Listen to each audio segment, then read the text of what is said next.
that for the first time in human history, for the first time in all of human history, almost all of mankind is politically awake. And these new and old major powers face still yet another novel reality, in some respects unprecedented. And it is that while the lethality of their power is greater than ever, their capacity to impose control over the politically awakened masses of the world is at a historical low. I once put it rather pungently, and I was flattered that the British Foreign Secretary repeated this, as follows. Namely, in earlier times, it was easier to control 1 million people, literally. It was easier to control 1 million people than physically to kill 1 million people. Today, it is infinitely easier to kill 1 million people than to control 1 million people. It is easier to kill than to control.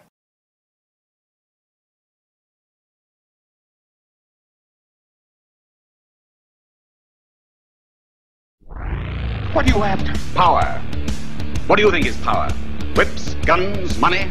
You can't turn men into slaves unless you break their spirit, kill their capacity to think and act on their own. Tie them together, teach them to conform, unite, to agree, to obey. That makes one neck ready for one leash. They had all this on the shelf somewhere, ideas of things they would like to do. And they got 9/11 and they said, it's our chance, go for it. The Patriot Act basically is superseding the Constitution. The U.S. military is making plans for a major outbreak of swine flu. Troops will be used to help civilian authorities. The military has offered to be there to provide testing for H1N1 to the public and also to distribute vaccines once they've been developed.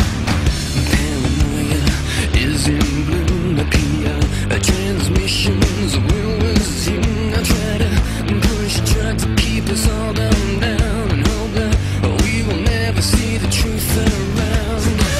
Another promise, another scene, another package like to keep us trapped in greed. All green belts wrapped around our minds, and endless red tape to keep the truth confined. Go back to bed, America. Your government has figured out how it all transpired. Go back to bed, America. Your government is in control again.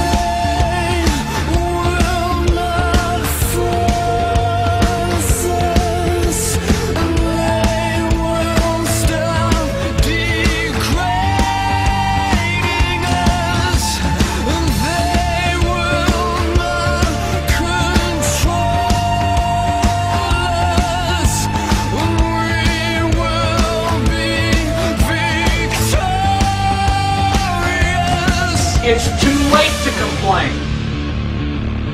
You should have complained at the beginning, when you at least had a chance. Mind control, come at the revolution, take its toll. If you could, I think a switch and open your third eye. You'd see that we should never be afraid to die. Rise up and take the power back. It's time a fat cat's had a heart attack. You know that there are times coming to an end. We have to unify and watch our flag ascend. You are living in the land of freedom. Here you go, America. You are free to do as we tell you. You are free to do as we tell you. They will not force us. They will stop degrading us. They will not control us.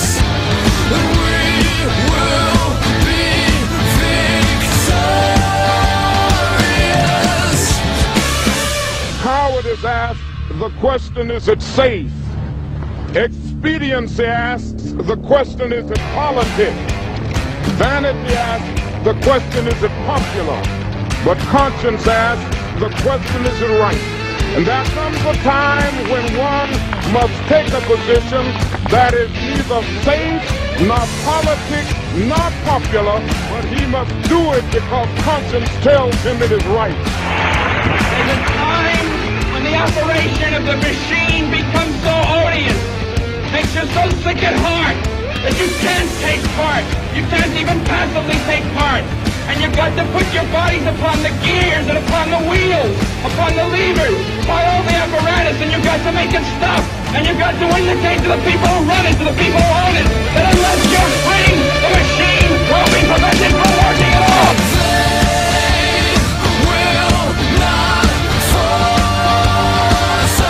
I want you to get back.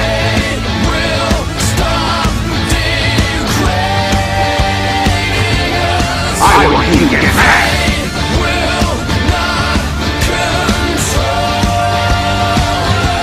I want you to get back.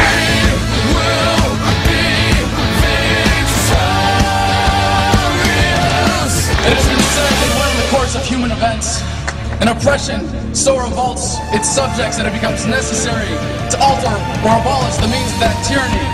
Is it that time when our Bill of Rights is defiled every day? When our adventures abroad threaten our security at home? When the Federal Reserve keeps our free nation enslaved by debt? And now, our nation is drifting dangerously from freedom to fascism.